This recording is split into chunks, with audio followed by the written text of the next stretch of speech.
వి gold trusted gold buyers మీరు తాకట్టు పెట్టిన బంగారాన్ని విడిపించి ఈ రోజు ఉన్న మార్కెట్ ధరకు కొనబడను 7771077720.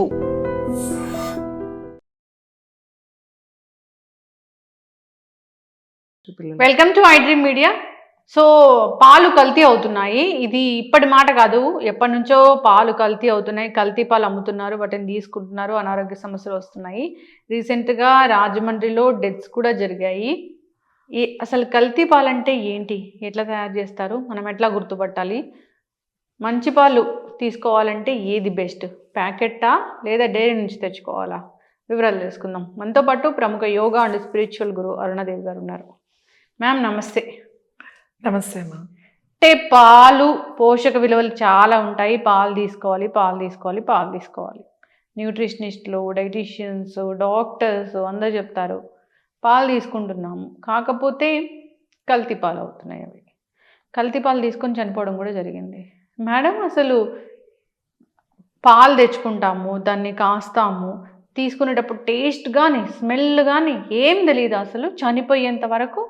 పాలు కల్తీ పాలు అంటే మనం అబ్జర్వ్ చేయం కానీ తెలిసిపోతుంది. పాలు టేస్ట్ కూడా తెలుస్తుంది మనకి. అంటే రెగ్యులర్గా ఇప్పుడు మంచి పాలు తాగేది ఆల్ ఆఫ్ సడన్గా ఇప్పుడు యూరియా కలిపిన, లేకపోతే ఇప్పుడు అనుకున్నట్టుగా కెమికల్ కలిపిన, దాంట్లో డిటర్జెంట్స్ కలిపిన, ఏది కలిపినా కూడా టేస్ట్ తెలుస్తుంది మనకి. తాగుతుంటే పాల టేస్ట్ మనకు తెలుసు, కమ్మగా ఉంటాయి. తర్వాత ఫ్రెష్ స్మెల్ ఉంటాయి. పాలు ఎప్పుడు కూడా ఎలా ఉంటాయి అని టేస్ట్, అంటే మనం షుగర్ అలాంటివి ఏం వేయకుండా మీరు ఒక పాలు తాగితే పాలు ఎలా ఉన్నాయి అని టేస్ట్ ఎలా చెప్తామంటే కమ్మగా ఉన్నాయి అని అంటారు. పాల రుచి అలా ఉంటుందన్నమాట. న్యాచురల్ స్వీట్నెస్ కూడా ఉంటుంది మనకి. కొద్దిగా స్వీట్ అనేది కూడా తగులుతుంది పాలకి. మీరు ఇలా కలిపిన పాలు కనుక తాగితే అదొక రకమైన ఆ టేస్ట్ తెలుస్తుంది. అదొక రకం, అంటే కొంచెం పుల్లగా అని చెప్పలేము, ఒక పంజెంట్ అంటాం కదా, అదొక తుప్పు కూడా కాదు, అదొక రకమైన ఒకటి ఎక్కడో అది నువ్వు అబ్జర్వ్ చేయాలంటే ఇలా తాగగానే టేస్ట్ తెలియదు, కొంచెం ఇట్లా టేస్ట్ చూస్తుంటే ఆ టేస్ట్ తెలుస్తుంది. ఇప్పుడు నేనైతే చెప్పగలుగుతాను, ఎందుకంటే కొన్ని ఇయర్స్ పాల మీదే ఉన్నాం. పాలు, పెరుగు, మజ్జిగ ఇవి ఎక్కువ. పాలు దాదాపు నేను 3 times అట్లా తీసుకున్నాను ఒక ఏజ్ వరకు. ఊళ్ళల్లో అప్పుడు అంతా పొలం నుంచి పాలు వచ్చాయి, క్లాసులు పాలు ఇచ్చేవాళ్ళు పిల్లలందరికీ కూడా. సో ఇప్పుడు పాలు బయట మేము తాగలేము. ఎందుకు తాగలేము అంటే ఆ చిన్నప్పటి నుంచి ఆ ఫ్రెష్ మిల్క్ తాగిన అలవాటు ఉంది కదా, పాలు ఏమాత్రం కొంచెం తేడా ఉన్నా తెలిసిపోతుంది. ఎందుకంటే అందులో ఏం కలపకపోతే, సపోజ్ ఏదైనా హార్లిక్స్ అని, బూస్ట్ అని ఇట్లాంటి పౌడర్స్ కలపకపోతే పాలు టేస్ట్ మనకు తెలిసిపోతుంది. కల్తీ కలిసినయా, పలచగా ఉన్నా కూడా, ఒకవేళ నీళ్లు కలిపేసినా మనకు తెలుస్తుంది, చిక్కగా ఉన్నా తెలుస్తుంది. మరీ చిక్కగా ఉన్న నాలిక అంతా అంటుకుంటుంది అన్నమాట. ఇట్లా టీ కానీ కాఫీ తాగిన వెళ్తే పాలు తాగితే తెలుస్తుంది మనకు, నాలిక అంటుకున్నట్టుగా. ఒక పిండిది ఏదన్నా తిన్నాం అనుకోండి, నాలిక అంటుకుంటుంది మనకు తెలుసు. సేమ్ అలానే ఉంటుంది. అయితే పాలు అనేది మనకి ఎదుగుదలకి, పిల్లల ఎదుగుదలకి చాలా మంచిది ఒక ఏజ్ వరకు. మామూలుగా అయితే అసలు పిల్లలకి పాలు అవసరం లేదు అని చెప్తున్నారు. పాలు ఎందుకు అవసరం లేదని చెప్తున్నారు అంటే మంచి పాలు లేవు కదా. అంతేగాని పాలు తాగొద్దు, పాలు మంచిది కాదు అని కాదు, మంచి పాలు లేవు ఇవాళ. ఊళ్ళల్లో కూడా ఎవరికి కూడా గేదెలు, ఆవులు పెంచుకోవడానికి లేదు, చేసే ఓపిక లేదు, మనుషులు దొరకట్లేదు. సో వాళ్ళు కూడా ప్యాకెట్ పాలే. మీరు ఊర్లోకి వెళ్ళినా కూడా చాలా విలేజెస్లో చాలామంది పాలు ప్యాకెట్ పాలే కొనుక్కుంటున్నారు, లేదా ఎవరైనా తెలిసిన వాళ్ళకు ఉంటే వాళ్ళ దగ్గర నుంచి తెచ్చుకుంటున్నారు. ఈ పాలు అనేది ఒక ఏజ్ తర్వాత మనకు అవసరం లేదు. ఈ పాలకు బదులు మనం చాలా వేరే దాంతో కూడా మనం ఫిల్ చేసుకోవచ్చు. పాలు తాగితే కాల్షియం బాగా వస్తుంది, పాలు తాగితే మంచి దాంట్లో ప్రోటీన్ కూడా ఉంది, బలం, పిల్లలు బాగా ఎదుగుతారు అని చెప్తాం. కాకపోతే ఆ పాలు ఒక ఏజ్ వచ్చిన తర్వాత పాలు ఎక్కువ తాగితే ఉన్న కాల్షియం కూడా పోతుంది. అవునా? మంచి పాలు తాగినా కూడా, నేను కల్తీ పాలు అని చెప్పట్లేదు, మంచి పాలు తాగినా కూడా కాల్షియం తగ్గడం స్టార్ట్ అవుతుంది. అందుకని పాలు ఎక్కువ తాగొద్దు. అది అలవాటు పడిపోయి మనం కాఫీ, టీ, లేకపోతే పాలు, బూస్ట్, హార్లిక్స్ అని చెప్పి ఏయో కలుపుకుని తాగేస్తూ ఉంటాం. అవసరమే లేదు. ఎందుకంటే ఇప్పుడైతే నేను అసలు అవసరం లేదు తాకండి అని చెప్తా. అవసరం లేదు, మీ అలవాటు పడి తాగుతున్నారు అంతే. పిల్లలు కూడా ఏమి ఇవ్వక్కర్లేదు, ఎందుకంటే ఇప్పుడు మనకు మంచి పాలు ఏమి లేవు కదా. ఇప్పుడు రోజు ఈ పాల టెస్ట్ ఎక్కడ చేస్తాం? పొద్దున్న లేసిందే ఆఫీస్కి వెళ్ళిపోవాలి, పరుగులు ఉరుకులు, పిల్లలకి ఏదో పాలు కల్పించేసి కాఫీ టీలు పెట్టేసి ఎన్నో పాలతో చేస్తాం ఎన్నో పదార్థాలు. ఈ టెస్ట్ చేసుకుంటే ఎక్కడ కూర్చోవాలి మనం? అందుకని పాలు మానేసేయండి అని చెప్తా. ఇప్పుడు టెన్షన్? మానేసేయండి. పిల్లలకి మంచి పాలు, కొబ్బరి పాలు ఇవ్వండి. కొబ్బరి పాలు చాలా చాలా మంచిది. అంటే కొబ్బరి పాలు కూడా పాలేనా? కొబ్బరి పాలు కూడా చాలా మంచిది. అంటే ప్రత్యామ్నాయంగా మనం చెప్తున్నాం. నువ్వుల పాలు చాలా మంచిది, కావాల్సిన కాల్షియం బాడీకి తీసుకుంటుంది. ఆడవాళ్ళకి వచ్చిన తర్వాత పాలు చాలా మంచి అని చెప్తాం, కానీ ఇప్పుడు మంచి పాలు లేవు కాబట్టి నువ్వుల పాలు తీసుకోండి, కొబ్బరి పాలు తీసుకోండి. పిల్లలకి బాదం పాలు ఇవ్వండి. బాదం పాలు అంటే వెళ్ళి ఒక బాటిల్లో సీసాలు ఉంటాయి కదా, అవి కొనుక్కొచ్చి పట్టిస్తారు. బాదం పాలు అంటే పాలలో బాదం ఉడకబెడతాం, అది కాదా? అంటే మనం ఇంట్లో చేసుకున్న పాలు అయితే చాలా మంచిది. ఇప్పుడు బాదం మిల్క్ అని అమ్ముతారు కదా బయట, సో అవి కాదు. మీరు రెగ్యులర్గా ఇంట్లో చేసుకోవచ్చు బాదం పాలు. ఒక 4-5 ఉంటే ఒక 100 grams అట్లా ఒక్కరికే అనుకోండి, ఒక 12 బాదం పప్పు సరిపోతుంది. ఇంకా బాగా కావాలంటే 12 నుంచి 15 నానబెట్టేసి తొక్క తీసేసి ఆ నానిన బాదం, ఒలిచిన బాదం ఉంటాయి కదా, ఆ బాదం వేసేసి కొంచెం నీళ్ళు పోసేయాలి. ఒక కప్పు నీళ్ళు వేసి దాన్ని మెత్తగా బాగా పేస్ట్ అయ్యే వరకు బాగా గ్రైండ్ చేసేస్తే బాదం పాలు. సో అవి వడపోసేసుకోవచ్చు. వడపోసుకొని చక్కగా ఆ పాలు వేడి చేసుకుని తాగొచ్చు. కొబ్బరి పాలు కూడా అంతే. పచ్చి కొబ్బరి కూర తీసేస్తాం కదా మనం, లేదా చిన్న చిన్న ముక్కలు కట్ చేసి మిక్సీలో 1 గ్లాస్ నీళ్ళు వేసేసి ఒక కొబ్బరికాయ 2 గ్లాసుల పాలు వస్తుంది. అంటే ఒక కొబ్బరికాయ 2 తాగొచ్చు.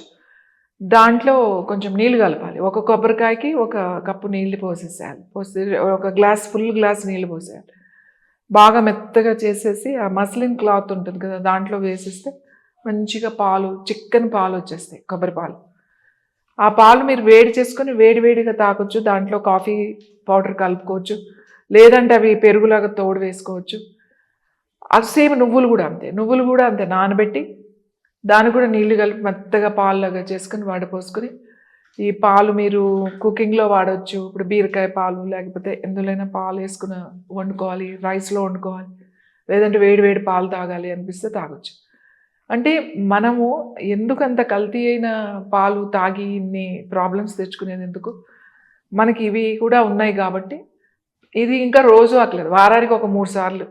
పిల్లలకైతే ఒకసారి ఇవాళ కొబ్బరి పాలు ఇచ్చారనుకోండి, ఓ రోజు ఆగండి, ఇంకా ఆ తర్వాత కొంచెం నువ్వుల పాలు ఇవ్వండి, మళ్ళీ కొంచెం గ్యాప్ ఇచ్చేసి మళ్ళీ బాదం పాలు అట్లా ఇవ్వండి. లేదా పిల్లలు ఇష్టంగా తాగుతున్నారు, బాదం మిల్క్ ఇస్తామంటే ఏముంది, బాదం పాలు మంచిగా రోజు కలిపి ఇవ్వచ్చు వాళ్ళకి. పాలు వేడి చేసి వాళ్ళు వేడివేడిగా తాగేవాళ్ళు వేడివేడి తాగొచ్చు. దాంట్లో కొంచెం బెల్లం, మనం చెప్పుకున్న ఆర్గానిక్ బెల్లం ఏదైతే ఉందో కొద్దిగా అంత బెల్లం ముక్క వేసి ఇస్తే టేస్టీగా ఉంటాయి పాలు. దాన్నే పెరుగు కూడా చేసుకోవచ్చు, కావాలంటే పాల్లా తాగొచ్చు, కాఫీ టీలా కూడా పెట్టుకోవచ్చు, తీసుకుని తాగొచ్చు. కొంచెం టేస్ట్ డిఫరెన్స్ ఉంటుందేమో, ఏది టీకి కొంచెం తేడా ఉంటుంది తప్ప ఇంకా మిగతాదంతా కూడా ఈ పాలు వాడచ్చు. ఇప్పుడు కల్తీ పాలను ఎట్లా గుర్తుపట్టాలి? మీగడ వస్తే కల్తీ పాలా కాదా? ఇప్పుడు అలా అంటే కల్తీ పాలు మీగడ వచ్చేది అది వేరేగా ఉంటుంది. నార్మల్గా కూడా ఇప్పుడు ఆ గేదెలకి మంచి డ్రై ఫుడ్ పెడుతున్నారు అనుకోండి, డ్రై అంటే సొప్ప అంటారు కదా, జొన్న సొప్ప లేకపోతే మొక్కజొన్న సొప్ప డ్రై, తర్వాత ఆ పౌడర్లు ఉంటాయి కదా, పౌడర్ చేసి మంచిగా చుట్టూ తౌడు ఇవి ఉంటాయి కదా, రైస్ హస్క్ అంటాం, ఇవన్నీ పెట్టినప్పుడు మంచి పాల మీద మీగడ వస్తుంది. ఇప్పుడు పచ్చిగడ్డి తింటాయి చూడండి, బాగా వర్షాకాలంలో మనకి పచ్చగడ్డి బాగా ఉంటుంది, అందుకని పచ్చగడ్డి బాగా వేస్తారు, అప్పుడు ఎండుగడ్డి తక్కువ ఉంటుంది. జనరల్గా గేదెలకి ఏంటంటే పగలేమో పచ్చగడ్డి తెచ్చి వేసేస్తారు, మళ్ళీ సాయంకాలం రాత్రి అంతా ఏంటి అంటే కొంచెం ఎండుగడ్డి వేసేస్తారు. కానీ సమ్మర్ వచ్చేసరికి పచ్చగడ్డి దొరకదు, ఎక్కడైనా ఇబ్బంది, పచ్చగడ్డి దొరకదు కాబట్టి వాటికి జొన్న సప్పు లాంటివి ఆ సీజన్లో అన్నీ కట్ చేసి ఆ మేత తయారు చేస్తారు, అన్నీ కలిపి అది ఇస్తారు. అది ఇచ్చినప్పుడు పాలు చిక్కగా ఉంటాయి, అవి తింటున్నప్పుడు పాల మీద మీగడ బాగా వస్తుంది. పచ్చగడ్డి బాగా తింటున్నప్పుడు పాలు రుచి వేరేగా ఉంటుంది, పాల మీద మీగడ అంత గట్టిగా అలా థిక్గా రాదు, కొంచెం డిఫరెన్స్ ఉంటుందండి. దానికి వేసే మేతను బట్టి కూడా మీకు పాలల్లో అలాగే దానికి వచ్చే వెన్న శాతం అంటే ఫ్యాట్ అది కూడా డిఫరెన్స్ కనబడుతుంది మీకు. ఇప్పుడు ఆవు పాలల్లో ఉందనుకోండి, ఆవు పాలు పలచగా ఉంటాయి, ఎల్లోయిష్గా ఉంటాయి కొద్దిగా. ఈ కల్తీ పాలు ఏంటంటే పాలు ఇలా పెట్టగానే ఎల్లో కలర్లో కనపడతాయి, అవి ఆవు పాలని అమ్మేస్తారు. కానీ ఎల్లోగా ఉన్నదంతా ఆవు పాలు, ఎల్లోగా ఉన్నదంతా ఆవు నెయ్యి. ఆ ఎల్లోయిష్ లైట్గా ఉంటుంది కాబట్టి ఈ పసుపు కలపడం, సరే మంచి పసుపు కలిపితే పర్వాలేదు, మళ్ళీ అది కూడా ఏదో రంగు వేసేసి ఆవు పాలు కింద అమ్మేస్తున్నారు. ఈ కలర్స్ జాగ్రత్తగా చూసుకోవడం, టేస్ట్ జాగ్రత్తగా చూసుకోవడం. నేనైతే ఇప్పుడు ఉన్న పరిస్థితుల్లో తాగడం మానేస్తే బెటర్ అనిపిస్తుంది. కనీసం అప్పుడైనా ఈ కంపెనీస్ వాళ్ళు మార్పు వస్తుంది వాళ్ళలో. ఎందుకంటే అందరూ మానేశారు అనుకోండి పాలు, సో వాళ్ళ ఇంకా వాళ్ళకి డిమాండ్ వాళ్ళకి తగ్గిపోతుంది కదా. వాళ్ళు ఇలాంటి పనులు చేయకుండా ఉంటారు. అట్లీస్ట్ మన హెల్త్ ఇంపార్టెంట్. వాళ్ళు హ్యూజ్ లెవెల్లో చేసేస్తారు. ఓ 200 లీటర్లు ఉందంటే 600 లీటర్లు చేసేస్తారు పాలు. ఇంకోటి అసలు సమ్మర్లో పాలు ఉండవు. సమ్మర్లో ఎక్కడైనా సరే పాడి తక్కువగా ఉంటుంది, ఎందుకంటే అవి ప్రెగ్నెంట్తో ఉంటాయి కాబట్టి. మళ్ళీ 9 నెలల తర్వాతే కదా గేదెలు ఈనేవి. ఈ పాలకు వీళ్ళు ఏం చేస్తారు, అందుకనే ఇప్పుడు విజయ డైరీ కానీ, ఇప్పుడు గవర్నమెంట్ది కానీ, ఎవరైనా సరే ఈ పాల ఫ్యాక్టరీలు ఉన్న వాళ్ళు మంచిగా పాలు వర్షాకాలం బాగా వస్తాయి, పాలు శీతాకాలం అప్పుడు ఎక్కువ డెలివరీ అవుతాయి అన్నమాట, పాలు బాగా వస్తాయి. ఆ సీజన్లో ఉన్న పాలు, ఎక్కువ ఉన్న పాలన్నీ ఏం చేస్తారంటే దాన్ని ప్రాసెస్ చేసి పౌడర్గా చేస్తారు. ఈ పౌడర్ని సమ్మర్లో పాల కొరత ఉంటుంది కాబట్టి ఈ పౌడర్ని మళ్ళీ మిల్క్గా చేసి మనం బయటకు వస్తుంది. అంతా హైజీన్లో జరుగుతుంది. ఇప్పుడు విజయ పాలు ఉందనుకోండి, అది కంపెనీ, అది ఐ థింక్ గవర్నమెంట్ది. సో వాళ్ళు చాలా కేర్ఫుల్గా చేస్తారు. దాన్ని వాష్ చేసేటప్పుడు కానీ హాట్ వాటర్తో అవి అన్ని మిల్క్ క్యాన్స్ వాళ్ళ దగ్గర ఉన్న అవన్నీ కూడా వాషింగ్ అదంతా. ఎందుకంటే నేను చూసాను, బాగా చేస్తారు. అవి బయటకు వచ్చిన తర్వాత కల్తీ జరుగుతాయి ఇవన్నీ కూడా. కాబట్టి ఏదైనా కూడా పాలు కల్తీయే జరుగుతుంది. డబ్బాలో పోసి తెచ్చినా, మీరు డబ్బాల్లో ఎక్కువ కల్తీ ఏంటో తెలిసే క్యాన్లో తెచ్చే దగ్గర. ఎందుకంటే వాడు ఏం కలుపుతున్నాడో మనకు తెలియదు. కనీసం దాని మీద ఏదో రాస్తాడు, వాడికి ఓ భయం అన్నా ఉంటుంది. వీళ్ళకి ఏమి ఉండదు, తెచ్చి పోసేస్తూ ఉంటారు. పాలు ఎక్స్ట్రా కావాలని అడిగామనుకోండి, 4 లీటర్లు 5 లీటర్లు కావాలనుకోండి, వాడు తెచ్చే క్యాన్ మాత్రం ఇంతే ఉంటుంది. మీరు ఎక్స్ట్రా అడిగినాడు తెచ్చిపోసిస్తాడు. ఇప్పుడే తెచ్చిపోస్తారని కిందకి వెళ్తాడు, ఏదో ఒకటి కల్పిస్తాడు, తెచ్చిపోస్తాడు. నీళ్ళు కలిపితే నయమే. నీళ్ళు కలిపితే పర్వాలేదు, వాడు ఏం కాదు. ఇప్పుడు ప్రాబ్లం అదే కదా. ఇది వరకైతే నీళ్లు కలిపేవాళ్ళు, వేరే ఏం కలిపేవాళ్ళు కాదు పాలల్లో, నీళ్ళగా పోసేవాడు. కానీ ఇప్పుడు భయంకరమైన మనం చూస్తున్నాం, యూరియా కలిపేస్తున్నారు, డిటర్జెంట్స్ కలుపుతున్నారు, స్టార్చ్ కలుపుతున్నారు, ఏ మురికి నీళ్ళు కలుపుతున్నారో తెలియదు. భయంకరమైన పాలల్లో ఇన్ని పాలు, ఇంతమందికి ఇన్ని పాలు ఎక్కడి నుంచి వస్తున్నాయో అర్థం కావట్లేదు. ప్రొడక్షన్ అయితే అంత లేదు. ఆ మధ్య ఖమ్మంలో కూడా ఒక వీడియో చాలా వైరల్ అయింది. అంతా ప్యాకెట్ పాలని లేదా పౌడర్ మిల్క్ని ఇస్తూ ఉన్నారు. నేను పిల్లలకి ఇస్తున్నాను, అది డైరెక్ట్ ఫామ్ నుంచి తెస్తున్నా కానీ మచ్ కదా మ్యామ్. అసలు ఇంకా కొంతమంది సాధారణంగా రైతులు ఉంటారు కదా, వాళ్ళు చెయ్యరు, కానీ ఈ పాలు బిజినెస్ చేసే వాళ్ళు ఉంటారు. అంటే వాళ్ళే ఈ గేదెలను పెట్టుకుని ఉంటారు అన్నమాట. వాళ్ళు పాలు ఇవ్వకపోతే పోయి ఇంజెక్షన్స్ చేసేయడం, దానికి ఏదో ఒక ప్రాబ్లం వచ్చింది అనుకోండి, వచ్చినప్పుడు అవి పాలు ఇవ్వవు, తగ్గిపోతున్నప్పుడు అది పెరగడానికి ఇంజెక్షన్ చేసేస్తారు. అలా ఇంజెక్షన్స్ చేసి, అంటే హార్మోనల్ ఇంజెక్షన్స్ ఇట్లాంటివి వేరే చేసినప్పుడు కూడా ఆ పాలల్లో ఖచ్చితంగా ఆ హార్మోన్స్ ఉంటాయి. మనం తీసుకున్న తర్వాత ఆ హార్మోన్స్ మన బాడీలోకి కూడా వస్తాయి. ఇంతకు ముందు కూడా ఒక అథ్లెట్స్ వాళ్ళు ఈ డోపింగ్ టెస్ట్లో దొరికినప్పుడు అసలు వాళ్ళు ఈ హార్మోన్స్ వీళ్ళకి ఎందుకు వచ్చినాయి అని చూస్తే, వాళ్ళకి రోజు అక్కడ ట్రైనింగ్ పీరియడ్లో రోజు గ్లాస్ పాలు ఇవ్వడం వల్ల, ఆ పాలు తాగడం వల్ల, ఆ పాలు ద్వారా వాళ్ళకి ఈ హార్మోన్స్ వచ్చినాయి అని చెప్పేసి అప్పుడు చాలా పెద్ద వైరల్ అయింది ఒక 5 years బ్యాక్. ఇప్పుడు ఇవి జరుగుతూనే ఉంటున్నాయి. ఈ పాలు అనేవి ఇప్పుడు కాదు, ఒక 15 సంవత్సరాలు, గత 10-15 సంవత్సరాల నుంచి విపరీతంగా కలుపుతున్నారు. మనమేమో పిల్లలకి పాలు కావాలి అని చెప్పి ఈ పాలు పట్టిస్తున్నాం. రాగి మాల్ట్ చాలా చాలా మంచిది. మనం కూడా ప్రోటీన్ పౌడర్స్ తయారు చేసుకోవచ్చు మంచిగా, డ్రై ఫ్రూట్స్ అవన్నీ వేసి సత్తు లాంటివి తయారు చేసుకోవచ్చు. మనం వేయించిన శనగలు ఉంటాయి కదా, ఆ శనగలతో కూడా పౌడర్ చేసుకుని సత్తులాగా చేసుకుని పిల్లలకి ఇవ్వచ్చు. డ్రై ఫ్రూట్స్, బాదాము, పిస్తా, ఇవన్నీ కూడా పౌడర్ చేసుకుని మంచి దాంట్లో ఇలాచీ వేసుకుని మంచి ఫైన్ పౌడర్ ఒక బాటిల్లో పెట్టుకుని వాటర్లో కలిపి వాళ్ళకి ఇవ్వచ్చు. అలా రాగి జావలో కూడా కలిపి ఇవ్వచ్చు. పల్చగా రాగి జావ కలిపి దాంట్లో ఈ పౌడర్ కలిపేసిస్తే పిల్లలు కూడా టేస్ట్ ఉంటుంది. కొంచెం బెల్లం అది వేసినట్టయితే మంచి టేస్ట్ ఉంటుంది. అలవాటు చేయాలి. ఇప్పుడు ఒకటే టేస్ట్ కాకుండా మనం ఇప్పుడు అది మంచిది కాదని చెప్పి కొద్దిగా పిల్లలకి అలవాటు చేస్తే, మనం ఇంట్లో తయారు చేసి పెట్టుకుంటే కొంచెం చాలా వరకు ఈ మిల్క్ ప్రాబ్లమ్ని మనం చేయొచ్చు. ఇప్పుడు గవర్నమెంట్ చేయాలా ఈ టెస్ట్ పెట్టాలి ఇవన్నీ అంటే ఎక్కడో ఒక చోట రిలాక్స్ అయినప్పుడు ఇలాంటివన్నీ జరుగుతూనే ఉంటాయి. కాబట్టి ఎవరికి వాళ్ళే అలర్ట్గా ఉండాలి. ఎవరికి వాళ్ళే పిల్లలకి పాలే కాదు, పాలకి బదులుగా మనకి చాలా ఆహారాలు ఉన్నాయి. సో అవి పెంచుకుంటే పిల్లలు ఆరోగ్యంగా కూడా ఉంటారు. ఎస్, చక్కటి ఇన్ఫర్మేషన్ మ్యామ్. కల్తీ పాలు గుర్తుపట్టడానికి పాల కిట్లు ఉన్నాయి, మిల్క్ టెస్టింగ్ కిట్స్. వాటినైనా తీసుకొచ్చి ఐడెన్ టెస్ట్ కూడా ఉంటుంది, వెరీ ఈజీ టెస్ట్. అట్లా కాకపోయినా చాలా దాంట్లో యూరియా కలిపారు, డిటర్జెంట్ కలిపారు అన్నప్పుడు కూడా నురుగు అనేది ఎక్కువగా వస్తుంటుంది. ఇట్లా తిరగబోసినప్పుడు ఎక్కువ నురుగు వస్తుందంటే ఇంకా అందులో డిటర్జెంట్ ఉన్నట్టే. యా, ఇంకొకటి పాలు అడుగంటినా లేదా వేరేలాగా కొంచెం టెక్స్చర్ ఉన్నా కానీ పాలు వేరే పాలు అన్నట్లే కలర్ కూడా మారుతుంది.